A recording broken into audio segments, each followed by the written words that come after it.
स्वागत है आपका। आपके साथ मैं हूं ज्योत्सना पाटनी, मेरे साथ मौजूद है मेरे सहयोगी वैभव बोला। वैभव, इंडिया वर्सेस इंग्लैंड 2021 सीरीज का हमें इंतजार था और वो इंतजार चंद दिनों में खत्म होने वाला है। लेकिन इसी बीच जिस तरीके से बयानबाजी हमने इंडिया ऑस्ट्रेलिया सीरीज में देखी थी, वैसी ही बयानबाजी हो रही है, लेकिन कुछ इस बार साइड्स अलग हैं, कुछ मुद्दा अलग इस बार उठा है। केविन पीटरसन ने एक बयान दिया है। सबसे पहले तो आप ये बताइए कि उन्होंने बयान क्या दिया है और उसे कैसे समझे। देखिए, हम सब जानते हैं केविन पीटरसन का क्या एक कद रहा है इंग्लैंड क्रिकेट में, किस तरीके के वो बल्लेबाज रहे हैं और आज के समय कमेंट्री करते हैं। तो केविन पीटरसन ने एक सीधा सीधा जो दो ट्वीट किए हैं, मैं बता दूं। सबसे पहले तो उन्होंने लिखा, big debate on whether England have picked their best team to play India against the first test. Winning in India is a good feeling as winning in Australia. It's disrespectful to England fans and BCCI to not play our best team. Bairstow has to play, Broad Anderson have to play. तो ये बिल्कुल जो Kevin Pietersen ने एक बहुत ही सवाल खड़े किए हैं, जो इंग्लैंड की जो चयनकर्ताओं ने टीम चुनी है भारत के खिलाफ पहले 2 टेस्ट मैचेस के लिए, ये कहें जो पहले टेस्ट में शायद प्लेइंग 11 होगा। तो एक सवाल उठाया केविन पीटरसन ने कि क्या आपने अपनी बेस्ट टीम चुनी है कि नहीं। लेकिन मैं इस टीम को देख रहा था, इस टीम में मुझे जॉनी बेस्टो नजर नहीं आया, सैम करन नहीं नजर आए और मार्क वुड नहीं नजर आए।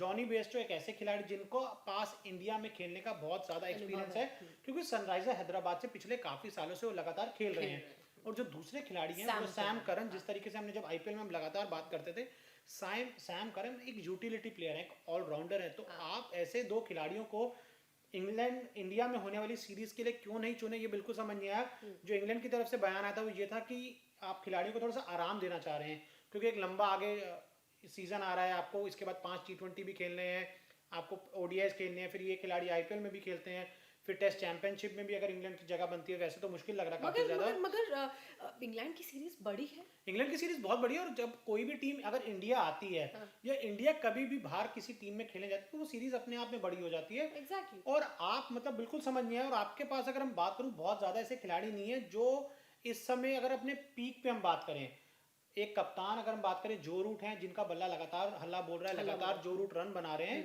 अगर उनको आप थोड़ा सा तस्वीर से निकाल दें, तो ऐसा कोई बल्लेबाज अब आपके पास इस टीम में नहीं बचता जिसके पास इंडिया में खेलने का बहुत ज्यादा एक्सपीरियंस है। तो जब आप टेस्ट क्रिकेट अच्छा वैभव, हाँ मेरा एक सवाल, ऐसा नहीं है कि इंग्लैंड की टीम बहुत बिजी है या आगे बहुत सारे मैचेस खेलने हैं, इंडिया के साथ भी यही हालात बिल्कुल है। और बाकी देशों की बात करें, ऑस्ट्रेलिया की भी बात करें, तो ऐसा ही बिजी शेड्यूल है, ऐसा ही रूटीन है। लेकिन जब ऑस्ट्रेलिया ये समझ रहा है, इंडिया ये समझ रहा है, तो इंग्लैंड को क्यों नहीं इम्पोर्टेंट समझ आती है, या इसके पीछे माजरा कुछ और है? देखिए, समझ नहीं है कि क्यों इंग्लैंड ने इस तरीके का फैसला लिया कि आप जॉनी बेस्टो को नहीं खिला रहे, आपने सैम करन को मौका नहीं दिया। और मुझे एक बड़ा अच्छा एक उन्होंने लिखा केविन पीटरसन ने, कि जो मैं आपको बताऊं कि Broad Anderson have to play, मतलब इन्होंने ये क्लियर लिखा है कि आपको ब्रॉड एंडरसन को एक साथ खिलाना है। मतलब अभी जो हमने देखा, इस जो टेस्ट सीरीज श्रीलंका में पहले मैच में ब्रॉड खेले, अब दूसरे मैच में जेम्स एंडरसन खेल रहे, वहां उनका परफॉर्मेंस काफी अच्छा रहा है।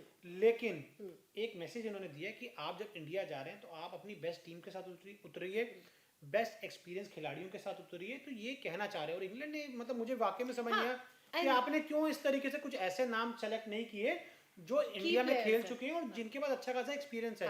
देखिए, आप श्रीलंका को श्रीलंका में बड़े आसानी से हरा रहे हैं, आप हराएंगे, लेकिन जब आप इंडिया आएंगे तो आप इंडिया नहीं हारेगी आपसे, मुश्किलें होंगी। जो आपका पिछला दौर हुआ था, वहां पर भी आप जीत को तरसे थे, अब वहां पे ओडीआई सीरीज भी आप हारे थे। तो इस बार भी जिस तरीके से इंडिया फॉर्म में है, ऑस्ट्रेलिया को इंडिया हरा कर आई, तो वो भी उनके होम ग्राउंड पे। इंग्लैंड, में मुझे यही समझ नहीं आ रहा है कि इंग्लैंड इस बात को क्यों नहीं समझ रहा है कि आप इंडिया को इंडिया में तो हरा नहीं सकते हैं। और इंडिया वो टीम है जिसके मुंह में खून लगा है जीत का, ऑस्ट्रेलिया को उनके घर पर हरा इंडिया जब इंडिया में खेलती है और वो भी जो टेस्ट मैचेस खेलती है, तो वहाँ बल्लेबाज खूब रन बनाते हैं, स्पिनर्स मतलब तेज गेंदबाजों को थोड़ा बहुत मौका जरूर होता है, बाकी जो काम होते हैं आपके स्पिनर्स ही कर देते हैं। तो आप बल्लेबाजी के तौर पे तो आप निश्चिंत हो जाते हैं। देखिए, ओपनिंग आपके करेंगे रोहित शर्मा और शुभमन गिल करेंगे। इंडियन विकेट्स में तो आप रोहित शर्मा का आप हाथ ही नहीं पकड़ सकते, चाहे सामने जेम्स एंडरसन आ जाए, स्टुअर्ट ब्रॉड आ जाए, मिचेल स्टार्क आ जाए, कोई दुनिया का बड़े से बड़ा गेंदबाज आ जाए, इंडियन विकेट्स पे वो रोहित शर्मा को परेशान नहीं कर सकता। और शुभमन गिल की हमने जो क्लास देखी ऑस्ट्रेलिया में, शुभमन गिल ने भी अभी तक अपना जितना क्रिकेट खेला था इंडिया में खेला था, डोमेस्टिक क्रिकेट। आईपीएल में भी बिल्कुल परफॉर्मेंस अच्छा था उनका।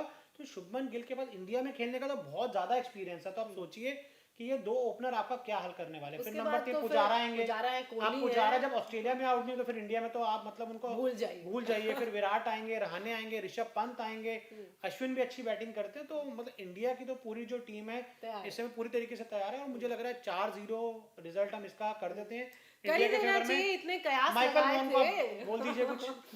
आपने माइकल वॉन ने कयास लगाए थे, बहुत सारे पूर्व खिलाड़ियों ने कयास लगाए थे, बल्कि इंग्लैंड के भी एक पूर्व प्लेयर है माइकल वॉन, पूर्व कप्तान, ऑस्ट्रेलिया के पूर्व ऑस्ट्रेलिया के प्लेयर्स बहुत ने भी इस खिलाड़ियों तरह ने। की बातें कही थी। तो अब आप थोड़ा संभल के रहिएगा, क्योंकि टीम इंडिया के, जैसा कि मैंने पहले भी बोला, मुंह में खून लगा हुआ है और वो जीत का खून है। और जब होम ग्राउंड पर बात होती है तो वैभव ने सारी सिचुएशन क्लियर बिल्कुल। कर ही दी है। बहरहाल इन्हीं अलग अलग मुद्दों पर हम चर्चा करेंगे, और क्योंकि आने वाले दिनों में ये जो टेस्ट सीरीज होने वाली है, ये जो सीरीज इंडिया और इंग्लैंड के बीच होने वाली है, बहुत ही महत्वपूर्ण रहेगी। उस पर भी हम लगातार बात करेंगे। आप अपने सजेशंस हमें लगातार भेज सकते हैं, बिल्कुल। फीडबैक लगातार भेज सकते और हैं, चैनल सब्सक्राइब कर और सकते हैं। चैनल जरूर सब्सक्राइब कर सकते नहीं, जरूर करिए। सब्सक्राइब करें यूट्यूब पर। बहरहाल अभी आप हमारे साथ जुड़े, इस चर्चा का हिस्सा बने, बहुत शुक्रिया।